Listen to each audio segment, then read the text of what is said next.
Hello friends, welcome to Success Adda by Amit Kumar. तो friends, NCERT के इस सीरीज में आज हम लेसन 3 गति एवं बल मोशन एंड फोर्स सेशन को सॉल्व करेंगे, जो कि ऑब्जेक्टिव क्वेश्चन होगा, परंतु सारे ऑब्जेक्टिव क्वेश्चन को फुल एक्सप्लेनेशन के साथ हम करने की कोशिश करेंगे। तो चलिए फ्रेंड्स, सेशन की शुरुआत करते हैं। फ्रेंड्स, आज का हमारा पहला क्वेश्चन है, यदि कोई वस्तु गमन करते हुए अपने प्रारंभिक बिंदु पर पहुंच जाए तो अंतिम विस्थापन होगा। देखिए फ्रेंड्स, यदि कोई वस्तु गमन करते हुए अपने प्रारंभिक बिंदु पर पहुंच जाए तो अंतिम विस्थापन शून्य होगा। क्या होगा? शून्य होगा। नेक्स्ट क्वेश्चन, फ्रेंड्स, गति का द्वितीयक समीकरण क्या है? तो देखिए फ्रेंड्स, गति का द्वितीयक समीकरण S = u2 + 1/2 at है। क्या है? S = ut + 1/2 at, यानी आपका करेक्ट ऑप्शन डी होगा। नेक्स्ट क्वेश्चन,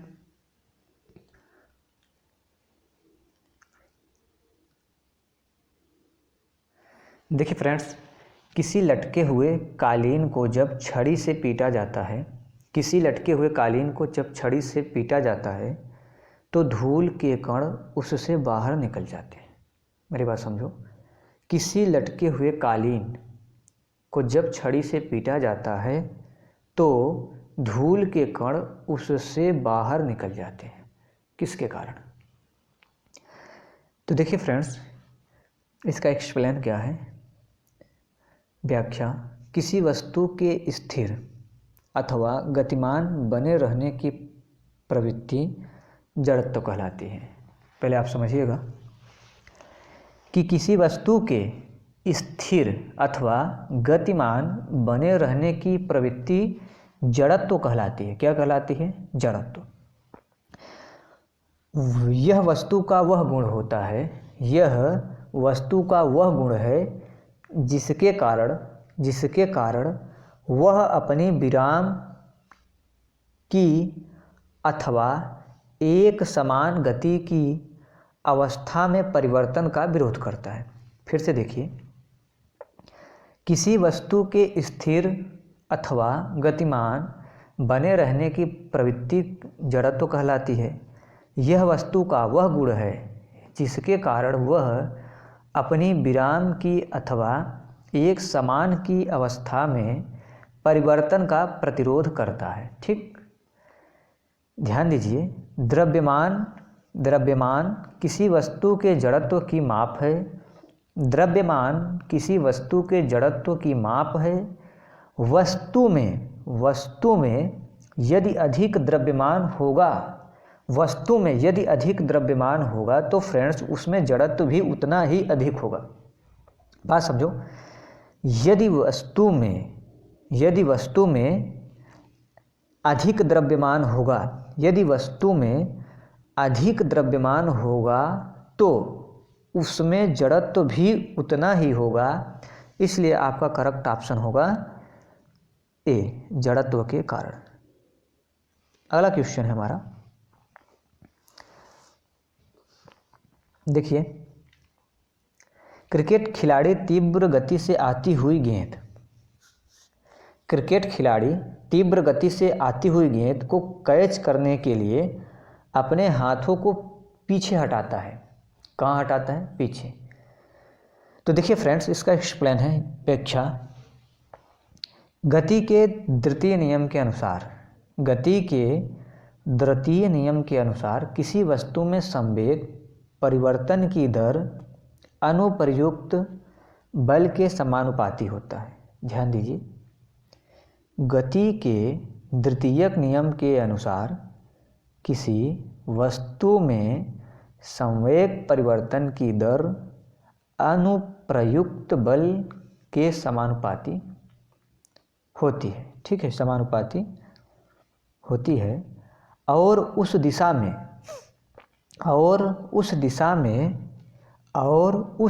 में होती है जिसमें बल प्रभाव डालता है। क्रिकेट गेंद का संवेग अधिक होता है। क्रिकेट गेंद का संवेग अधिक होता है, इसलिए उसे रोकने के लिए संवेग को शून्य तक काम करना होता है। संवेग को शून्य तक काम करना होता है। अतः हाथ पीछे करने के कारण खिलाड़ी को संवेग शून्य करने के लिए अधिक समय मिल जाता है और उसे चोट नहीं लगती। तो आपका करेक्ट ऑप्शन होगा ए, गेंद के संवेग का परिवर्तन दर कम हो जाए जिससे चोट नहीं पहुंचे। नेक्स्ट क्वेश्चन, ध्यान दीजिएगा, निम्नलिखित कथनों पर विचार कीजिए। देखिए, चलती गाड़ी के अचानक रुकने पर यात्री पीछे की ओर गिर जाता है जड़त्व के कारण। वेरी इंपॉर्टेंट क्वेश्चन ये भी है और मोस्ट इम्पॉर्टेंट ये भी है। अब दूसरा है, बंदूक पीछे की ओर झटका मारती है। आप ना, बंदूक क्या करती है कि बंदूक पीछे की ओर झटका मारती है। इसका मतलब क्या है? क्रिया प्रतिक्रिया के कारण। ध्यान देना, आपसे पूछेगा एग्जाम में, ये बंदूक पीछे की ओर झटका मारती है किस कारण? तो आपको बताना पड़ेगा क्रिया प्रतिक्रिया के कारण। यदि आपसे पूछा जाए चलती गाड़ी के अचानक रुकने पर, जैसे गाड़ी चल रही है और कोई ब्रेक मार दे तो झटका से आप गिरते हैं ना, तो किसके कारण? तो जड़ता के कारण, यानी जड़त्व के कारण। नेक्स्ट क्वेश्चन,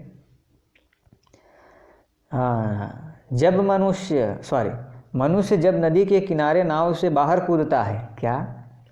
मनुष्य जब नदी के किनारे नाव से बाहर कूदता है तो नाव, अब इसके आगे हम क्या भरेंगे? पीछे हटती है कि आगे बढ़ जाती है कि स्थिर रहती है कि सतह से ऊपर उठ जाती है? तो देखिएगा, कुछ मूर्ख होगा वो क्या करेगा ना, यार जब मनुष्य जब नदी के किनारे नाव से बाहर कूदता है तो नाव आगे बढ़ जाती है। बात सही है, जब कूदोगे तो नाव आगे बढ़ जाएगी। और यही हमारी सबसे बड़ी गलती होती है। होता क्या है कि मनुष्य जब नदी के किनारे नाव से बाहर कूदता है ना, तो नाव पीछे हटती है, आगे नहीं बढ़ती। कहाँ हटती है? तो नाव पीछे हटती है। कहाँ हटती है? पीछे हटती है। ऑप्शन ए करेक्ट होगा। कैसे? देखिए, नाव से बाहर आते समय ना, मनुष्य नाव को पैर से पीछे दबाता है,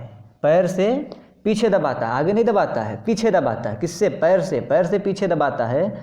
अर्थात ध्यान देना, वह नाव पर धक्का यानी बल लगाता है। क्या लगाता है? बल लगाता है। नाव मनुष्य की ओर बराबर तथा विपरीत बल लगाती है। ध्यान देना, नाव मनुष्य की ओर बराबर तथा विपरीत बल लगाती है, जिससे मनुष्य आगे की ओर बढ़ता है और नाव पीछे हट जाती है। मनुष्य कहाँ बढ़ता है? तो मनुष्य आगे की ओर बढ़ेगा और नाव पीछे हट जाती है। किसके कारण? तो ध्यान दीजिएगा, मनुष्य जब नदी के किनारे नाव से बाहर कूदता है तो नाव पीछे हटती है। और आगे कौन बढ़ता है? तो देखिए, जिससे मनुष्य आगे की ओर बढ़ता है और नाव पीछे की ओर। यदि क्वेश्चन तोड़ा जाए कि यार ये बताओ, नाव से बाहर कूदता है तो नाव तो पीछे हटती है, मनुष्य कहाँ जाता है? तो ध्यान दीजिएगा, मनुष्य आगे बढ़ जाता है। कहाँ जाता है? मनुष्य आगे की ओर बढ़ता है। ठीक, आगे बढ़े। अगला क्वेश्चन, एक बात बताइएगा, न्यूटन का प्रथम नियम किस राशि को परिभाषित करता है?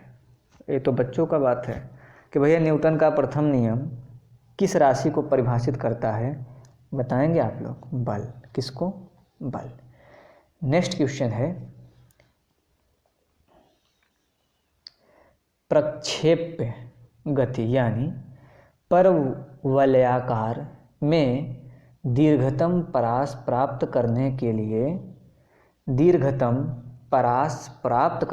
लिए लंबी कूद वाले खिलाड़ी को किस कोण पर कूदना होगा। बात समझ गए। देखिए कह रहा है कि प्रक्षेप गति यानी परवलयाकार में दीर्घतम परास प्राप्त करने के लिए लंबी कूद वाले खिलाड़ी को किस कोण पर कूदना पड़ता है।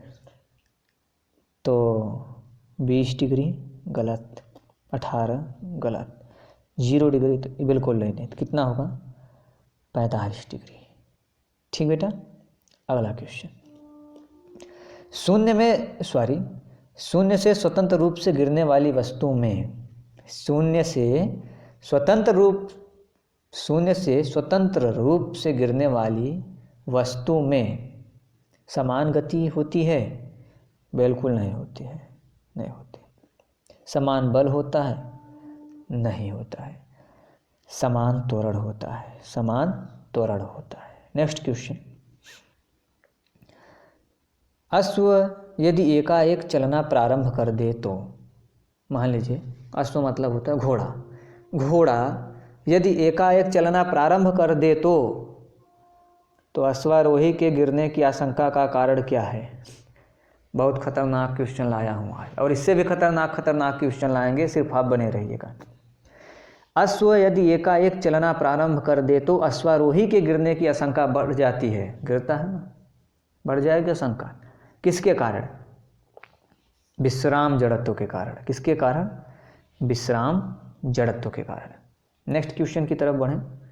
अगला क्वेश्चन, चलती हुई बस जब अचानक ब्रेक लगाती है। बस में बैठे हैं तो कमेंट करिएगा कि हाँ हम बस में बैठे हैं, और नहीं बैठे हैं फिर भी कमेंट कीजिएगा नहीं बैठे हैं। तो देखते हैं कौन सा इतिहास का आदमी है, कौन सा। एक तो सिंधु घाटी का मिल जाएगा जो बस में बैठे नहीं होगा, और एक मॉडर्न हिस्ट्री का मिल जाएगा जो बस में बैठा होगा ना। चलती हुई बस जब अचानक ब्रेक लगाती है तो उनमें बैठे हुए यात्री आगे की दिशा में गिरते हैं। ठीक है, अब भी बस में बैठे होंगे। जब बस में हम बैठते हैं अमूमन देखा है कि वो चलाता रहता उसको दिमाग में स्टेक पर लगाएगा ब्रेक घच से, और जहाँ ब्रेक घच से लगाया ना हम पलट जाते हैं आगे, और आगे अगर कोई बैठा हो तो धैक चाँप देते हैं ना। तब हम उसको क्या समझाएंगे। मान लीजिए आगे मान लीजिए फीमेल है और पीछे मेल है, और जब वो धक से ब्रेक लगाया ना पलटी मार दिया, तो हम क्या समझाएंगे। तो हम बताएंगे कि देखिए मैडम कि न्यूटन का पहला नियम है। का? न्यूटन का ये पहला नियम है, तुम लोग मत कर लेना हाँ, नहीं तो पिटाई हो जाएगी। तो अगला हमारा है, ये कहाँ से आ गया, बस ख़त्म। चले, कैसी रही वीडियो कमेंट करके कमेंट ज़रूर बताइएगा। Thanks for watching this video.